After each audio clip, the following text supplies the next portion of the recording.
The kit's out. Go, go, go, go, go, go, make the video. So I haven't even read the kit yet. It just came out. I wanted to look through it. Brullo Sith tank with high sustain, very hard to defeat, low health, synergizes with people who inflict shock or fear. Here's the synergy. Sith Trooper, didn't see that coming. All right, so let's get into him. Let's figure him out. Let's see where he's good. Okay, so it's Darth Malak. He's Sith Empire, and tank. We all saw that coming. Brullo Sith tank who terrorizes and drains enemies to stay alive. His basic is rend. It does physical damage to target enemy, inflict tenacity down. So he is physical damage based so far, inflicts tenacity down, but nothing else. So his basic's kind of underwhelming, unless it has hilarious ratios. Physical damage, once again, dispels all buffs on them, shock them for 2 turns. If the target already had shock or fear, stun them for 2 turns. Okay, initial impression.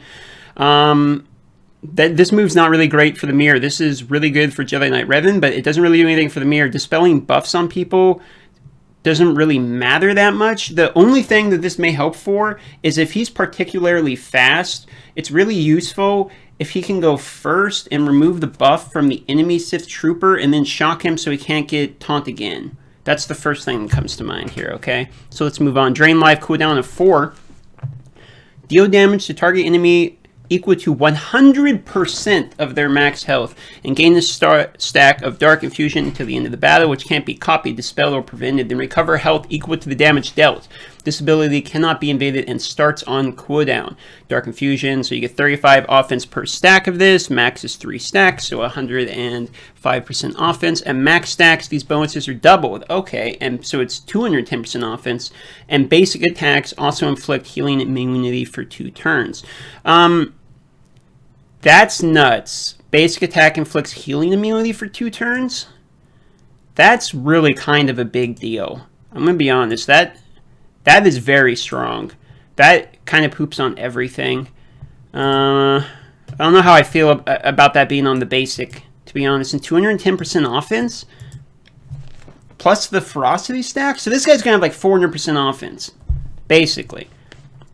See what the uniques do. I'm not sure how the pieces are coming together, but I'm starting to get like, Darth Malak taunts for 1 turn whenever an enemy is inflicted with shock or fear. At the end of each turn, enemies who inflicted damage over time on Darth Malak or critically hit him this turn are inflicted with fear for 1 turn, which can't be resisted or evaded. Let me read that again. So he taunts for 1 turn when someone's inflicted with shock or fear. So Bastila, Darth Revan, Palpatine. Okay. Enemies who are inflicted damage over time on Malak or critically hit him this turn are inflicted with fear for 1 turn. So this is an automatic counter to Carth Lead. This is an automatic counter to Vader. What they're doing here is they are attempting to stop Palpatine Lead with Vader. Because what's going to happen is Vader's going to go and force Crush, and it's going to inflict damage over time on Malak, and then after that he's going to get feared. And he won't be able to saber toss, he won't generate the turn meter at the start. That Zeta right there, that is the counter Palpatine Lead. So they're trying to make Darth Revan unbeatable by teams that are not Darth Revan, basically, is what's happening here. Jaws of Life, Darth Malak takes reduced damage from percentage health damage effects, and at the start of battle, he loses all protection, gains that much max health. This is an attempt to stop rebels, basically. We're removing percentage health. And that way you can't instantly nuke the tanks. This is hashtag worrying trend.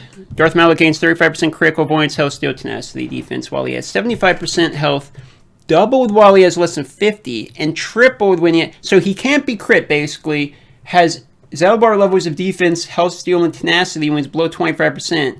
The first time Darth Malak reaches each of these thresholds, he gains a bonus turn, and the cooldown of Drain Life is reset. Okay, 2 things come to mind. One of which is Palpatine Lead's gone, Rebels is gone. The other thing that's coming to mind is Heroic Sith. The real issue with Heroic Sith Ray at the moment is you don't really have a tank that works. And he is extremely tanky, so this gives them the opportunity in Part 2 of the Heroic Sith Ray to do damage. Just off the top of my head, it's 4 to 5 mil now. You're probably going to see 8 to 9 mil numbers if I had to guess, because you can actually get to Enrage, etc. But we'll see if I'm wrong. That's just my brief initial impressions when I look at this. I'm not going to go into particular detail. I'm going to let other people do that. But the takeaways from this is no more Palp Lead with Vader, no more Rebels. And it's going to poop on the mirror. Unfortunately, I believe so. Well, actually, I'll take it back. It might still be doable in the mirror. It might be.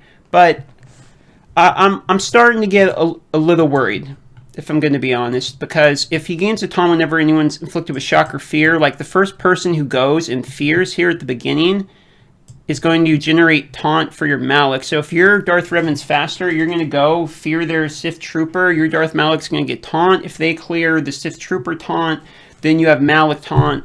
So, yeah, okay. The more I'm thinking about this, my takeaway is he's disgusting. He's disgusting, guys. Not a fan.